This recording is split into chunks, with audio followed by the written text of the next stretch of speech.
selamat pagi anak-anak semua. Semoga kita dalam keadaan sehat walafiat dan tidak ada kekurangan satu apapun. Nah, hari ini Ibu akan membahas beberapa hal. Ya, kemarin sudah Ibu sampaikan pada waktu Zoom minggu lalu, bahwasanya ada perubahan beberapa tulisan di awal kata. Ya, nah, kalian Ibu harapkan ketika Ibu menerangkan ini, kalian di dekat kalian itu ada buku cetak, buku catatan maupun kamus, ya. Seperti kamu pegang dulu kamusnya. Seperti di awal kata, huruf A, dulu mata pelajaran dulu namanya tulisan Aramayu atau disebut dengan tam. Kalau sekarang berubah jadi BMR. Kalau tam, di awal kata dia hanya tegak lurus saja kalau huruf A. Nah, perubahan di BMR, tegak lurus ada hamzah di atasnya. Ya, itu khusus untuk A. Terletak pada awal kata. Nah, huruf I pada kamus itu berbentuk dua huruf. Yang pertama tegak lurus, yang kedua mangkok digeser ke kiri, ya, titiknya dua. Nah, dia berbentuk dua huruf. Nah, ketika perubahan menjadi BMR, hanya garis tegak lurus pakai hamzah satu di bawah. Ya. Ingat, kalau A hamzahnya di atas, kalau I hamzahnya di bawah. Terus lagi mengenai E ini penulisan tamnya dulu itu sama dengan I. Ya, berbentuk dua huruf. A dan Y. Ingat, titik dua di bawah adalah Y. Ya. I, E, Y. Nah, perubahan menjadi BMR, tegak lurus, angka bulat tapi merahnya ke sebelah kanan. Seperti catatan bab 4, ya, mengenai ketupat. Nah, pada akhir kata ini huruf K di kamus itu ada dua bentuk. Yang pertama L terbalik pakai hamzah, yang kedua bulat, terus dibuat mangkok, titiknya dua, ya. Nah, sekarang perubahan dan BMR ini hanya memakai yang di atas saja. Berbentuk L terbalik pakai hamzah, ya. Inilah untuk sementara waktu perubahan dari tulisan mata pelajaran dulu namanya tam, sekarang berubah menjadi BMR, ya nak ya. Oke, kita lanjut ke materi pelajaran. Kita masuk ke bab 4 mengenai ketupat. Nah, ketupat adalah makanan yang berupa nasi atau pulut yang dibungkus dengan daun kepal yang masih muda atau bisa juga dengan daun kelapa, ya. Nah, jika dibungkus dengan daun pisang, namanya berubah menjadi lepat. Bu tahu dan yakin percaya bahwa kalian pasti pernah makan lepat, ya. Yang ketiga, apabila dibungkus dengan batang bulu, namanya menjadi lemang. Ini lemang biasanya banyak orang jual di jalanan ini. Oke. Asal mula ketupat, ya. Banyak orang yang menyebut bahwa ketupat adalah makanan asli dari Jawa. Bahkan ada juga yang menyebut bahwa ketupat adalah tradisi agama Hindu.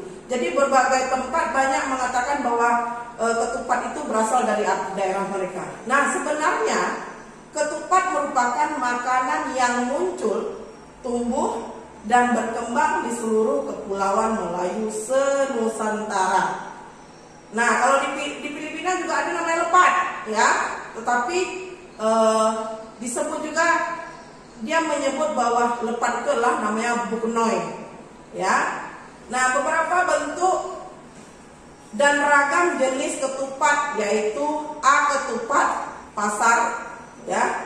A. ketupat pasar, B. ketupat bawang, C. ketupat bantal, D. ketupat belungking, ya. Itu ada di buku cetak, nak. Jadi kamu bisa melihat gambar-gambarnya. Ini di halaman 58. Yang E itu namanya ketupat bakul, ya, berbentuk tas. Yang F ketupat burung, dia berbentuk burung, nak. Nih ada gambarnya. Coba buka buku cetak halaman 58. Terus yang terakhir ketupat lembu atau kerbau. Dia berbentuk binatang seperti kerbau. Oke, kita lanjut. Sarang ketupat. Nah, ketupat terdiri dari dua bagian. Yang pertama sarang, yang kedua isi. Sarang ketupat biasanya dibuat dari daun kepau yang muda. Ya, sarang ketupat yang terbuat dari daun kepau mampu bertahan lama hingga 7 hari. Ada juga yang bertahan hingga 2 tahun. Wow, sangat lama sekali ya. Oke, lanjut. Isi ketupat. Isi ketupat biasanya berbahan makanan pokok yang berupa beras dan juga yang mengisinya dengan pulut. Berarti ada dua bentuk. Ada yang berisi beras, ada yang berisi pulut. Nah, cara memakannya. Ketupat dapat dimakan kapanpun dan dimanapun. Lanjut, orang yang makan ketupat biasanya yang pertama hari Idul Fitri atau hari Lebaran. Yang kedua pada makan sate, ya. Yang ketiga, ini sering kita jumpai pagi-pagi hari lontong sayur atau lontong pecel. Itu biasanya juga menggunakan ketupat. Nah, terus juga ibu mericek, nak. Kemarin catatan itu kan salah nomor tuh, nomor 18 dan 19. Itu salah cetak. Jadi tolong diubah menjadi nomor 15 dan nomor 16. Kita langsung masuk kepada penulisan. Mengenai bunyi hidup, amati. Bunyi hidup dan amati. Nah, coba cek halaman 65. Seperti semalam ibu juga sudah sampaikan minggu lalu bahwasanya judul dengan isi itu tidak sinkron, ya. Halaman 61. Nah, yang di atas mengenai bunyi hidup amati. Sementara kata yang keluar adalah hidup dan amati, ya. Ingat, huruf kalau dulu di yang namanya tulisan hitam ada namanya terbagi dua. Yang pertama lemah, keras. Kalau sekarang sudah berubah, ya tetap tidak ada lemah, tidak ada keras, tetap yang disebut dengan hidup, mati, ya. Tergantung cara penekanan dalam berucap. Kalau penekanan dalam berucap, dia pasti huruf nya wajib ditulis, ya. Oke, kita masuk ke contoh, ya. Sebelum masuk ke contoh itu ada pengertiannya mengenai hidup dan amati. Kata dasar yang berbunyi dua suku kata. Suku kata yang pertama bunyi hidup, maka cara menulisnya di akhir suku kata tidak diberi ilah. Sedangkan suku kata kedua amati, maka cara menulisnya di akhir suku kata tidak ada huruf alifnya. Berarti dua-dua huruf vokalnya dihilangkan. Contoh seperti sengat. Sengat. Dipisahkan suku kata, nak. Suku kata pertama, yang kedua ngat. Nah, ingat ketentuannya tadi bahwa kedua-duanya huruf tersebut tidak diberi ilah atau tidak ditulis huruf vokalnya, ya. Oke. Kita pisahkan, ya. Kita pisahkan dulu S tunggal, ya. Setelah itu kita gabung nanti hurufnya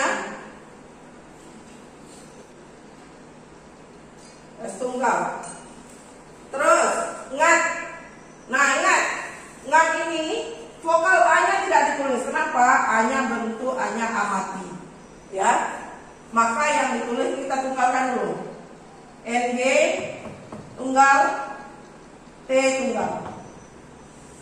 Sudah, kita sambung. NGT. Ya.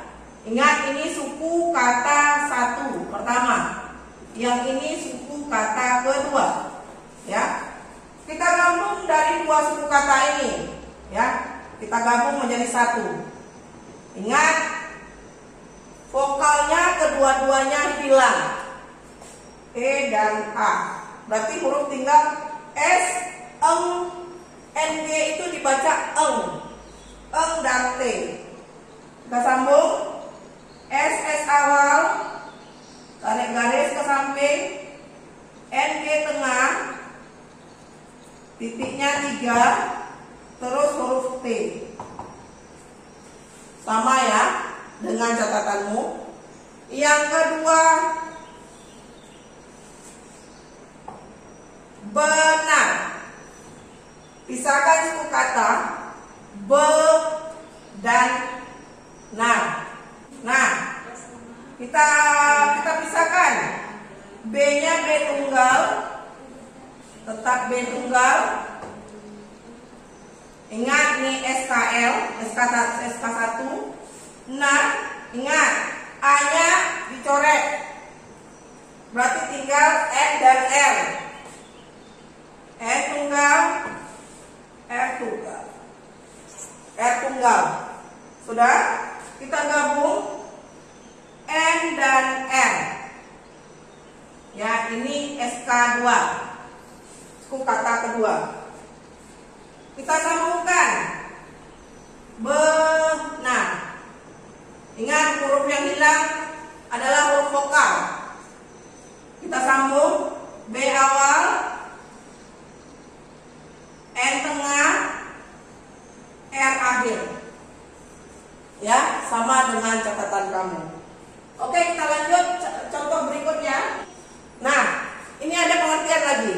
Apabila kata dasar E diawali huruf vokal yang terletak pada awal kata harus diawali dengan huruf alif, maka huruf alif yang pertama diberi tanda bulat di atas, ya, di atas alif berbentuk bulat lonjong ke sebelah kanan, dan bunyi suku kata kedua tidak ada alifnya, ya.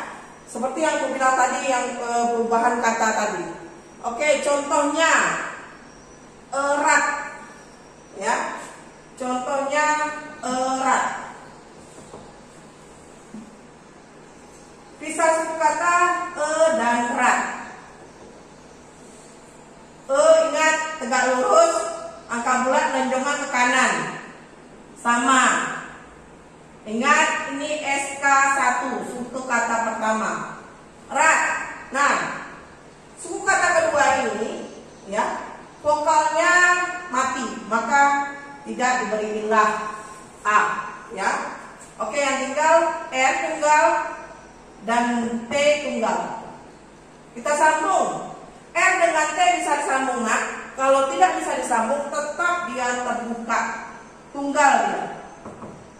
Ingat ini SK2. Kita satukan.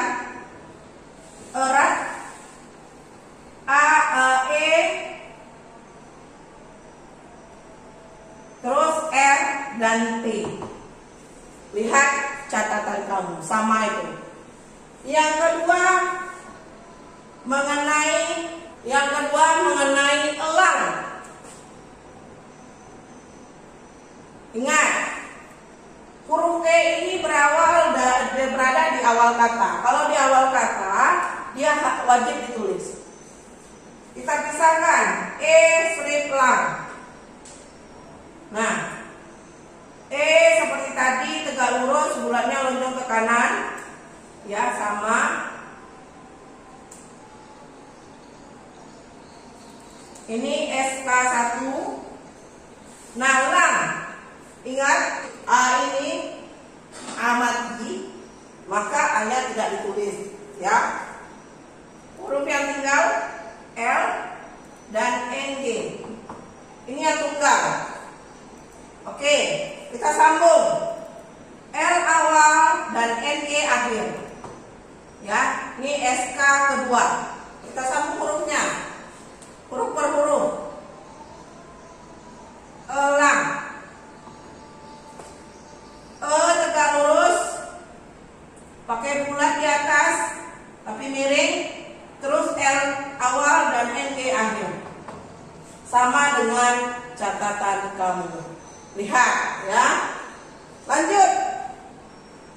Mengenai bunyi I hidup dan I mati. Itu terletak pada halaman 65. Nah, ini seperti yang Ibu bilang di Zoom kemarin, 65 ini ya. Ini salah judul juga. Nah, seharusnya ini dua judul, tapi ini satu judul tapi judulnya juga salah. Sebenarnya coba lihat di katanya. Kata-kata yang muncul. Ini I dan I, bidik. Coba buka halaman 5. Bidik itu berarti vokalnya I dan I. Nah, yang kedua piring I dan I juga. Yang ketiga biduk I dan U. Berarti ada dua judul sebenarnya di halaman 65. Judul dengan kata yang keluar tidak sinkron. Makanya Ibu perjelas di buku catatan. Oke? Kita lanjutkan mengenai kata dasar yang mengenai ini. Kata dasar yang berbunyi dua suku kata. Suku kata pertama bunyi I hidup, maka cara menulisnya di akhir suku kata diberi ilah huruf ya. Sedangkan suku kata kedua bunyi I atau U mati, cara menulisnya di akhir suku kata ilah ya atau waw. Nah, yang pertama mengenai I hidup dan I mati. Mengenai, kita jabarkan satu-satu. Mengenai I hidup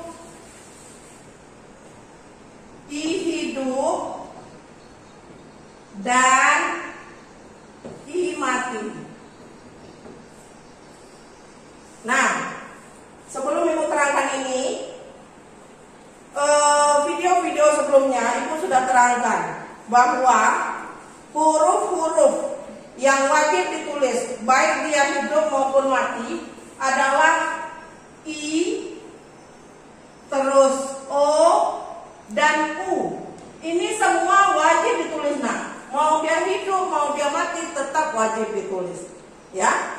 Oke, lanjut mengenai I hidup dan I mati. Contoh hilir. Kita pisah suku kata. Dia tunggal dulu. H tunggal, I tunggal. Kita sambung.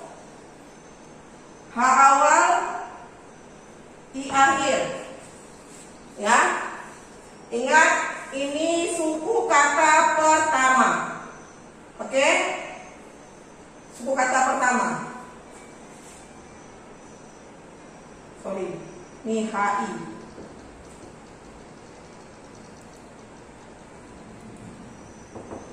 Terus lir. Ingat seperti yang Ibu bilang tadi, I, U, O, baik dia di tengah maupun di akhir tetap wajib ditulis.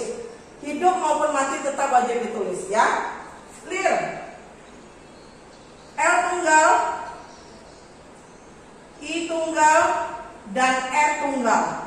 Ya, ini yang tunggal semua. Kita gabung. L awal, I tengah, R akhir. Ingat ini SK kedua, suku kata kedua.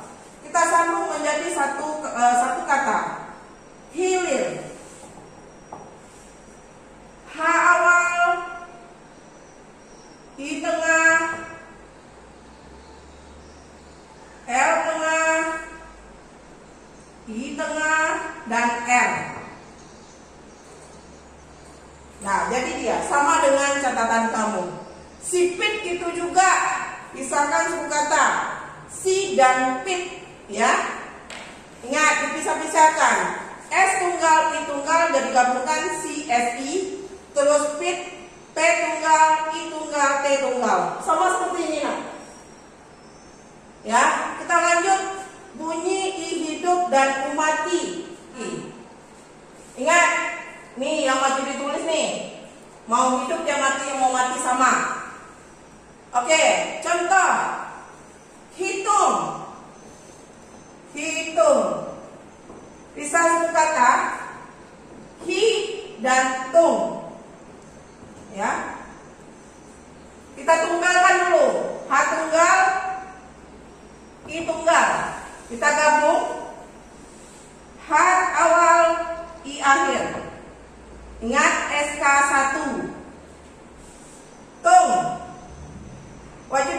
tuh kamusnya yang gue bilang tadi, wajib tulis I, U, O, waktu hidup mati sama. T tunggal, U tunggal, NG tunggal. Kita gabung. T awal, U akhir, NG tunggal. Ingat ini SK kedua. Kita gabungkan menjadi satu kata. H awal, I tengah, T tengah, U akhir, dan NG tunggal.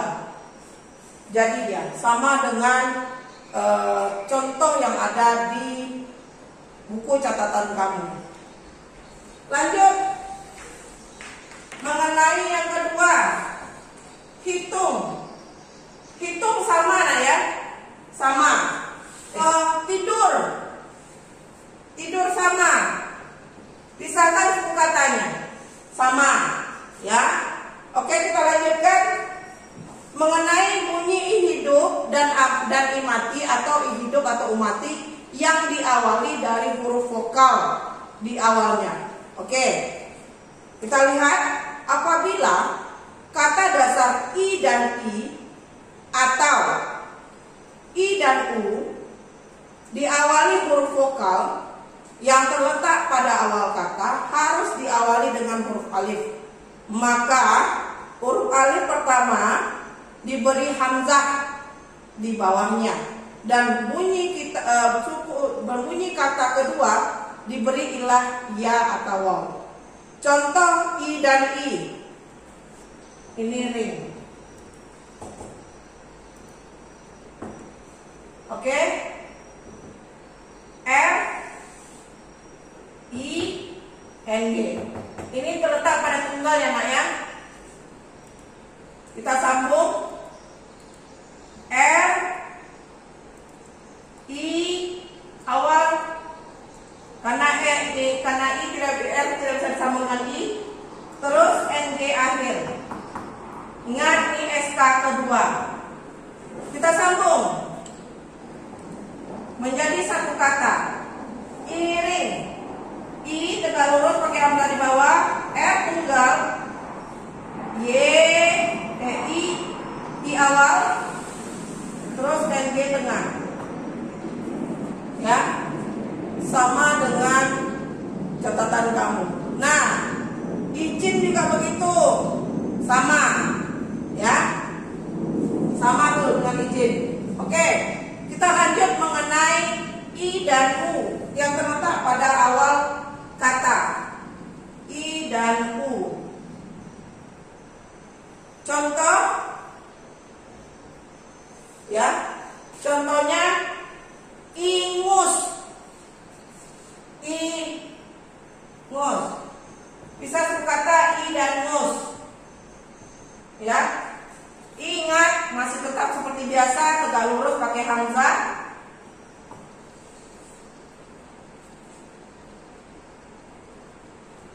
SK1 ngus.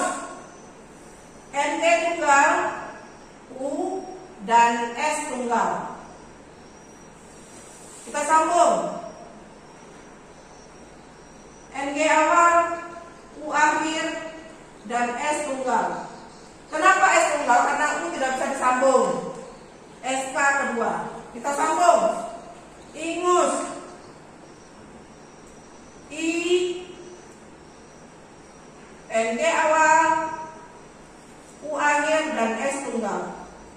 Ya, jadi dia sama seperti hijau. Ya nah ya, sama seperti hijau. Oke, sampai di situ yang Ibu sampaikan hari ini. Ya, apa yang telah Ibu jabarkan tadi mudah-mudahan bermanfaat bagi kamu. Kalau kamu tidak paham, tolong diingat-ingat kembali ataupun dibuka lagi videonya, ya. Nah, kamus-kamus yang seperti tadi Ibu bilang, tolong diingat huruf-huruf yang bisa disambung ataupun tidak bisa disambung, tolong diingat. Oke, sampai di sini dulu. Semoga kalian tetap semangat, ya. Dan selamat pagi.